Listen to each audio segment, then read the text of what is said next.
সবার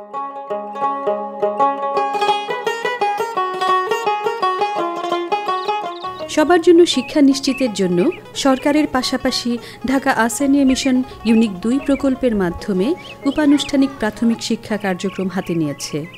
ইউরোপীয় ইউনিয়নের অর্থায়নে শেয়ার কর্মসূচির আওতায় ইউনিক ২ প্রকল্পের কার্যক্রম ঢাকা আসেনিয়া মিশন সরাসরি ও সহযোগী সংস্থার মাধ্যমে মাঠ পর্যায়ে বাস্তবায়ন করছে।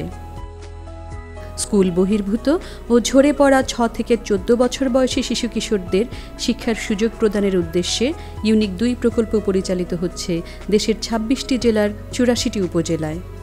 দুর্গম প্রত্যন্ত ও চর অঞ্চলে বসবাস করা এসব শিশুদের মাল্টিগ্রেড শিক্ষণ অ্যাপ্রোচের মাধ্যমে জাতীয় শিক্ষাক্রমের অধীনে প্রাথমিক শিক্ষা দেয়া হচ্ছে।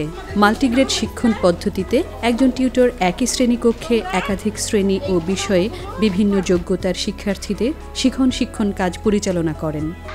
ক্লাসে ঢোকার পর টিউটর এবং শিক্ষার্থীদের কুশল বিনিময়ের মাধ্যমে ক্লাস শুরু হয়।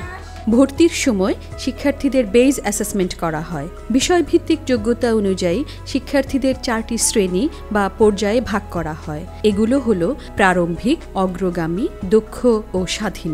এ পর্যায়সমূহ সরকারি প্রাথমিক শিক্ষা পাঠ্যক্রম অনুযায়ী প্রথম থেকে পঞ্চম শ্রেণীর সমতুল্য। মাল্টিগ্রেডে একজন শিক্ষার্থী তার যোগ্যতা অনুযায়ী বিভিন্ন শ্রেণীর পর্যায়ের বই পড়তে পারে। হতে পারে একজন শিক্ষার্থী বাংলা বিষয়ে পড়ছে অগ্রগামীতে, গণিতে পড়ছে দক্ষ পর্যায়ে। মাল্টিগ্রেড পদ্ধতিতে পারস্পরিক শিক্ষণে রয়েছে peer teaching, cross age tutoring, 1-to-1 teaching, যেখানে দুজন শিক্ষার্থী একে অপরকে শিখতে সাহায্য করে। মাল্টিগ্রেডে দলনেতার ভূমিকা অত্যন্ত গুরুত্বপূর্ণ। দলনেতা টিউটরের কাছ থেকে কাজ বুঝে দলে বুঝিয়ে দেয়া, বিশেষ করে দলনেতা অগ্রসর শিক্ষার্থী হলে ধীর শিক্ষার্থীকে পাঠদানে সহায়তা করে থাকে। মাল্টিগ্রেডে 5 কাজনীতি অনুসরণ করে পড়ানো হয়। এগুলো হলো পূর্ব পাঠ যাচাই, শিখন কাজ পড়া, শিখন কাজ লেখা, চর্চা কাজ ও মূল্যায়ন।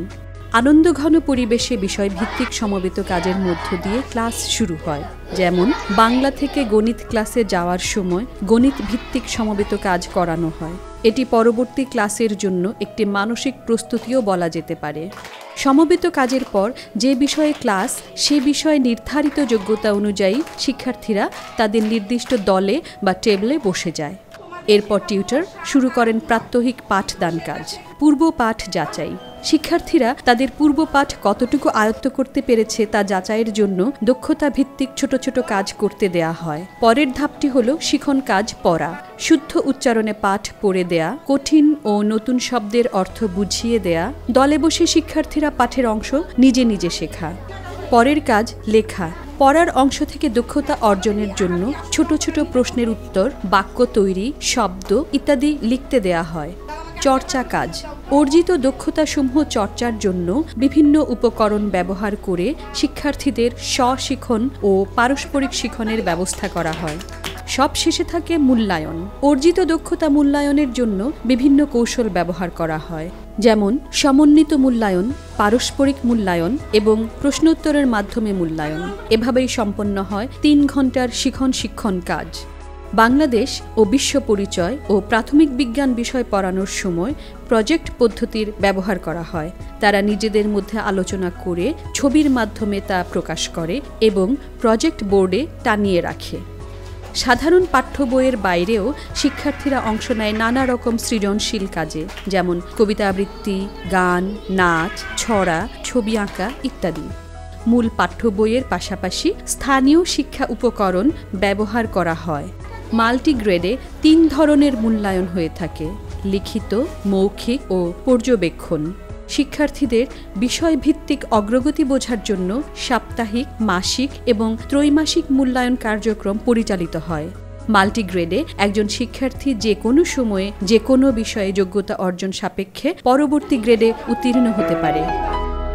সুযোগের অভাবে যে বঞ্চিত শিশু কখনো স্কুলে যায়নি এবং স্কুল থেকে ঝরে পড়েছে যে শিশু, তাদেরকে আবারও স্কুলমুখী করেছে এই ইউনিক স্কুল।